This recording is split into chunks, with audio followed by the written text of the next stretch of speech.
I'm Emily, 35, and if you'd asked me a few years ago, I'd have told you my life was just about perfect. I was climbing the corporate ladder at a renowned company, making my way to a department manager position.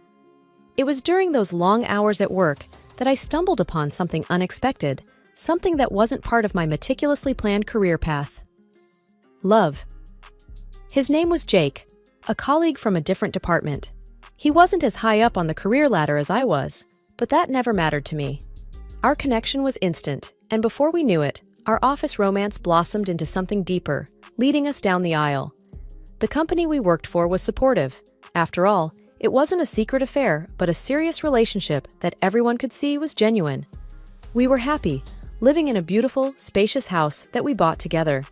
It was more than a home. It was a symbol of our future, of the family we dreamed of starting. But our seemingly perfect life wasn't without its cracks. The main issue? Our earnings. I always earned more than Jake, and while it never bothered me, it was a thorn in his side. One chilly evening, as we sat in our living room, Jake brought it up yet again. Does it ever get to you? The whole money thing? He asked, his gaze fixed on the dancing flames in the fireplace. No, Jake, it really doesn't. I love you, not your paycheck. We're in this together, remember? I replied, trying to reassure him. He let out a long sigh. I just feel like I should be the one bringing in more, you know? It's not traditional. I reached for his hand, giving it a gentle squeeze. We're not a traditional couple, Jake. We make our own rules. We're happy, aren't we? He nodded, but his eyes didn't mirror the conviction in his voice. The topic was a recurring one, resurfacing every now and then, each time leaving a faint but lingering unease in the air. Life has a way of throwing you off course when you least expect it. That's exactly what happened to me, Emily, on a seemingly ordinary Tuesday. It was supposed to be a routine medical checkup, nothing more. I sat there in the sterile doctor's office, fidgeting with the hem of my shirt, waiting for the usual all clear. Instead, what I got was a jolt that turned my world upside down. The doctor, a kind-faced woman in her 50s, had a serious look as she delivered the news. Emily, I'm sorry to tell you this, but you have cancer, she said gently. For a moment, everything stood still. The word cancer echoed in my head like a dreadful bell. Fear, disbelief, a sense of unreality washed over me. What? Are you sure? I managed to stammer, feeling my heart pounding in my chest. The doctor nodded, her expression empathetic. I understand this is a lot to take in. We need to discuss your treatment options. Her voice faded into the background as I grappled with the shock. Cancer? Me? It didn't make sense. I was healthy, or so I thought. When I left the doctor's office, I felt like I was in a daze. The world seemed to go on around me, but I was stuck in that moment of devastating revelation. I called Jake as soon as I could. He answered after a few rings. Hey Em, how did the checkup go? His voice was casual, expecting routine news. Jake, it's not good, I said, my voice shaky. What's wrong? Talk to me, Em, he replied, his tone shifting to concern. I took a deep breath, trying to steady myself. It's cancer, Jakey. I have cancer. There was a heavy silence on the other end. Then, oh God, Em, I'm so sorry. Are you okay? Where are you? I'm still at the clinic. I'm not okay, Jakey. I'm scared, I admitted, feeling a lump forming in my throat. I'll come right over. We'll face this together, Em. You're not alone, he said firmly. Hearing his words, a small flicker of hope ignited within me. Maybe, just maybe, we could get through this nightmare together. The following days were a blur of appointments, tests, and consultations. I started my treatment, which included chemotherapy. It was exhausting, both physically and emotionally. Jake was supportive at first, accompanying me to my sessions, holding my hand, trying to be strong for both of us. But as the treatments took a toll on me, I noticed a change in Jake. His visits became less frequent, his reassurances felt more forced. Whenever I asked him why he couldn't come, he always had the same excuse. Work is just crazy right now, Em. I'm so tired by the end of the day, he'd say over the phone. I tried to understand, to be sympathetic. After all, he was dealing with this in his own way, too. But deep down, I couldn't shake off the feeling of growing distance. the creeping sense of loneliness that started to envelop me. In those moments of solitude and struggle, I found an unexpected source of strength. My parents and my best friend, Lisa. They were my rocks, calling me daily, visiting me whenever they could, offering words of encouragement and love. While I was trying to adjust to my new reality in the hospital, undergoing treatment and dealing with the side effects, life outside continued. I missed our home, the comfort of our bed, the little rituals Jake and I had. Despite his decreasing visits, I clung to the hope that we were still a team. One day, Lisa came to visit. She brought some magazines, my favorite snacks, and a sense of normalcy that I craved. But there was something off about her. She seemed uneasy. "Hey, what's up?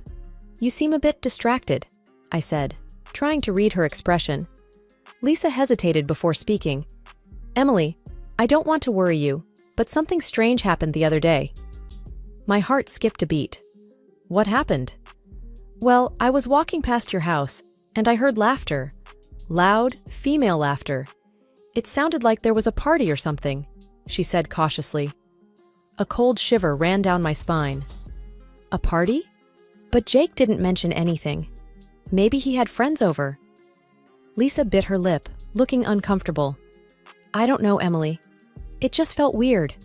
And I haven't seen Jake around much lately. I'm worried there might be someone else." Her words hit me like a ton of bricks. I didn't want to believe it, but the seeds of doubt were planted. Was Jake seeing someone else while I was stuck here, fighting for my life? "I need to know, Lisa. I can't just sit here wondering," I said, a sense of urgency rising within me. "I understand. But what are you going to do?" Lisa asked, her concern evident. "I need to go home. I need to see for myself," I decided, my mind made up. "But Emily, your treatment—" "I know. But I can't ignore this." "I have to know the truth," I interrupted, feeling a mix of anger, betrayal, and fear. Lisa helped me arrange for an early discharge. The doctors weren't thrilled, but my recent results were promising, and they agreed under the condition that I would continue my treatment on an outpatient basis. The drive home was nerve-wracking. Every possible scenario played out in my mind. I was scared of what I might find, yet I needed answers. As we pulled up to the house, everything looked normal from the outside. But the moment we stepped in, it was clear something was off. The place felt different, like it wasn't ours anymore. We heard voices coming from the living room. My heart pounded in my chest as we walked in, bracing for what we might find. To my utter shock, there was a couple sitting there, looking as surprised to see us as we were to see them. "Who are you? What are you doing in my house?" I demanded, my voice trembling with a mixture of anger and disbelief. The woman, probably in her late 30s, stood up. "I'm sorry, but who are you? We're renting this place." "Renting? This is my house. I live here with my husband, Jake," I said, struggling to process her words.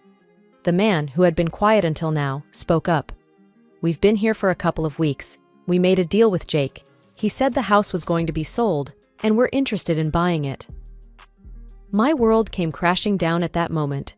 Not only was there another woman in my house, but now I was being told that my husband, the man I trusted, was planning to sell our home without my knowledge. I felt like I was in a nightmare, one that I couldn't wake up from.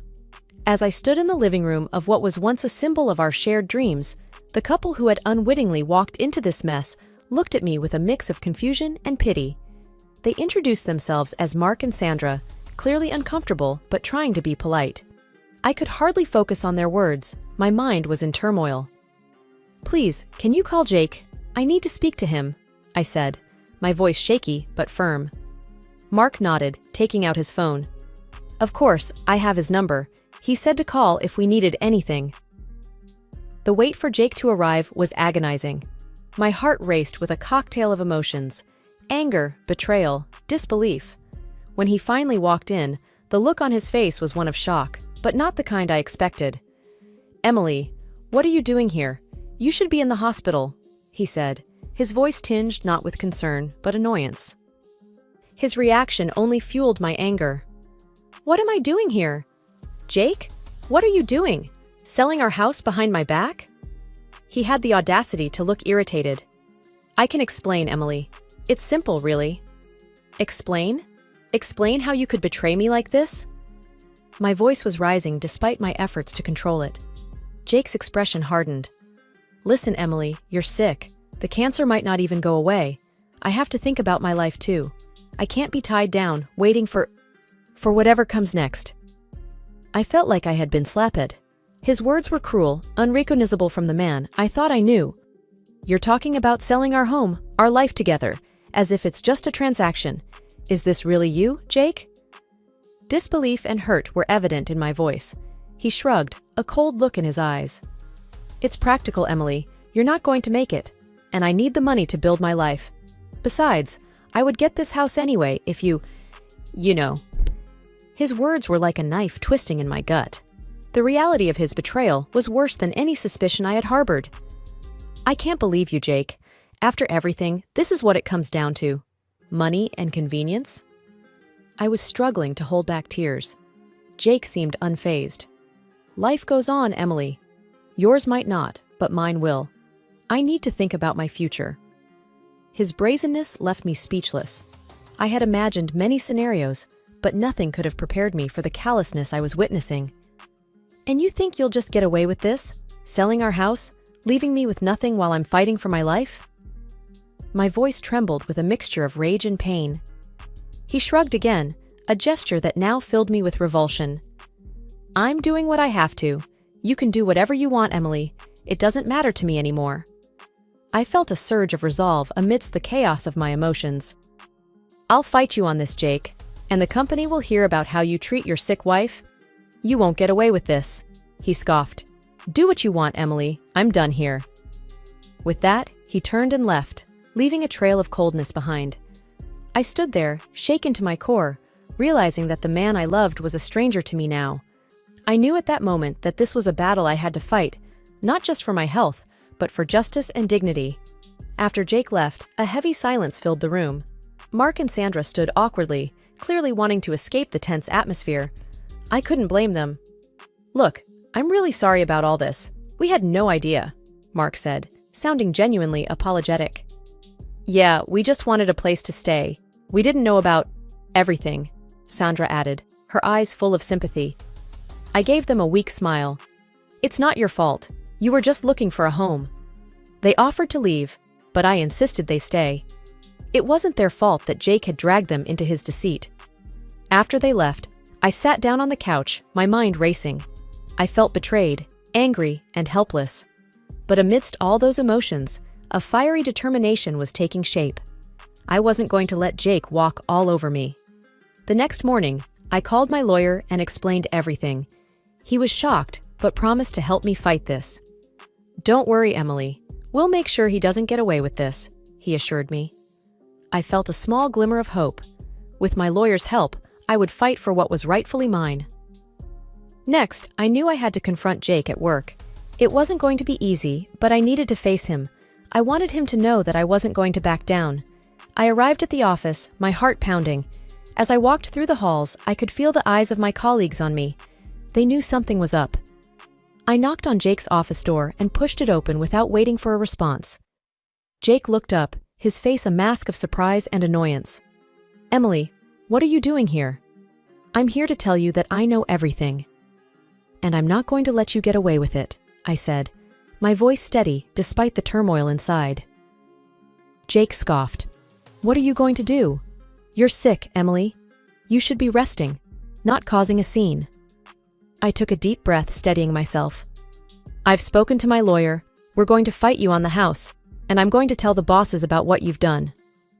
Jake's face hardened. You think you can scare me? Go ahead, tell them, see if I care. I met his gaze squarely. I'm not trying to scare you, Jake. I'm telling you what I'm going to do. You can't just throw me away because I'm sick.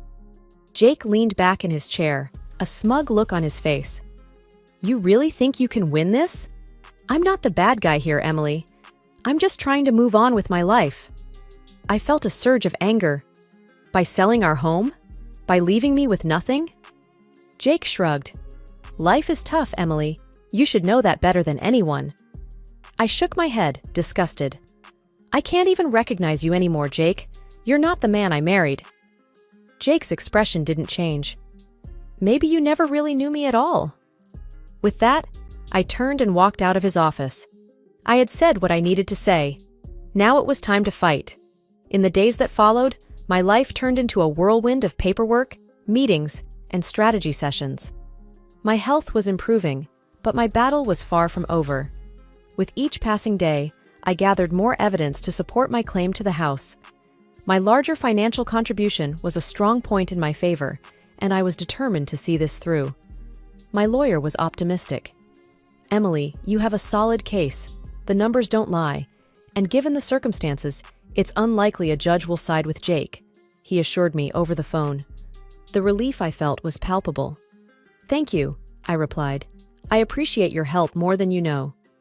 "We're not there yet, but things are looking up," he cautioned. I understood. The legal world was unpredictable, but for the first time in a while, I felt like I was standing on solid ground. At work, the atmosphere was tense. My confrontation with Jake had become office gossip. Some colleagues whispered in corners, others offered quiet support. It was uncomfortable, but I couldn't let it distract me. I decided to meet with our bosses and lay everything out. It was a tough conversation, but necessary. I told them about Jake's betrayal, the house, everything. They listened, their faces a mixture of shock and empathy. "We're so sorry, Emily. This is unacceptable," one of them said. "The situation with Jake will be dealt with. This behavior can't be tolerated," the other added. Hearing their support was a relief. I didn't have to face Jake at work anymore. Days later, they called to tell me they had let Jake go. His actions didn't align with the company's values. It was a small victory, but it meant the world to me. My health was on the upswing, the treatments were working, and my doctors were hopeful. It was a glimmer of hope in a sea of chaos. One evening, as I sat in my small rental, contemplating my next steps, my phone rang. It was Jake. I hesitated but answered. "Emily, please, we need to talk." He sounded desperate. "What's there to talk about, Jake?" I asked, my voice firm. "I was wrong. I've been fired. I'm sorry, Emily. I didn't think it would come to this," he said, almost pleading. I took a deep breath. "You hurt me, Jake. Deeply. I can't just forget that." "I know, I regret it. Can we find a way to settle this without going to court?" he asked, sounding beaten. After a short pause, I replied, "I will not back down. Never." There was silence on the other end. "I understand. I'll have my lawyer contact yours," he finally said. Jake's call didn't change anything. He had shown his true colors, and there was no going back. I was a different person now, stronger and more determined. After the dust settled with the house and my divorce, I found myself standing at the beginning of a new chapter. It was a strange feeling, like stepping into the unknown after a long, turbulent journey. My health was improving, but the road to full recovery was still ahead of me. One afternoon, I was at the clinic for a checkup. The waiting room was quiet, just the hum of the air conditioner filling the space. When the nurse called my name, I followed her to the examination room. Dr. Simmons, my oncologist, greeted me with a warm smile. "Good to see you, Emily. How are you feeling?" "Better, thank you," I replied, taking a seat. "That's what we like to hear," he said, going over my chart. "Your latest scans show improvement. The treatment is working." I exhaled a sigh of relief. "That's great news." "Yes, but remember, it's a long road. You need to take care of yourself," he reminded me. "I know, and I will," I assured him. He nodded, satisfied. "Good. We'll keep monitoring your progress." Leaving the clinic, I felt a mix of emotions. Hope, certainly, but also a sense of responsibility. This was my life, and I had to take charge of it. Back at work, I threw myself into my projects. It was a distraction, but also a reminder that I had a purpose beyond my illness and personal troubles. One day, I was in the break room when I overheard a couple of colleagues talking. "Did you hear about Jake? He's trying to get his job back," one of them said. "Really? After what he did?" "Good luck with that," the other replied. I stayed silent, stirring my coffee. Jake's choices were his own. I had my path to follow, and it didn't include him. After work, I met up with my friend Sarah for dinner. She had been a rock throughout everything. "How are you holding up?" she asked as we sat down. "I'm okay, taking it one day at a time," I answered. That's all you can do, and hey, you're doing amazing, she said, offering a reassuring smile. I nodded. Thanks, I couldn't have done it without your support. We're in this together, she said, raising her glass. To new beginnings. To new beginnings, I echoed, clinking my glass with hers. The next few months were a blend of routine and small victories. Each doctor's visit brought good news. My strength was returning, and with it, a newfound determination to live life on my terms. The treatments had worked, and the doctors were optimistic. I was officially in remission. As I walked into the office that morning, I felt a sense of pride. I had not only kept my job through the toughest times, but also excelled. My team greeted me with warm smiles and congratulations. The workday was busy, but I didn't mind. Being productive gave me a sense of normalcy. Later, I met Sarah for lunch. She had been more than a friend. She was my pillar of strength. You look radiant, Emily, she said as we sat down at our favorite cafe. I feel it too, Sarah. It's like a new beginning, I responded, smiling. And you deserve every bit of it. So, what's next for you? She asked, sipping her coffee. I've been thinking about that. I want to give back, maybe volunteer at the cancer center. Share my story, help others. I said, the idea resonating with me more and more. That's wonderful, Emily. You'll be amazing at it, she encouraged. After lunch, I went for a walk in the park. The sun was shining and the air was fresh. I took a moment to sit on a bench and just breathe. Life was precious, and I was here, living it. As I walked back home, my phone rang. It was my boss, Mr. Thompson. Emily, good news. The board has approved your proposal for the new project, he said. That's fantastic. Thank you, Mr. Thompson. I won't let you down, I replied, excitement building up. I know you won't. Keep up the good work, he said, before ending the call. Back at home, I reflected on my journey. From the shock of my diagnosis to the betrayal and divorce, it had been a roller coaster of emotions. But here I was, standing tall. I decided to write a blog post, sharing my story with the world. As I typed, the words flowed effortlessly. It was a story of pain, resilience, and ultimately, triumph. When I hit publish, I felt a sense of liberation. My story was out there, and if it could inspire even one person, it was worth it.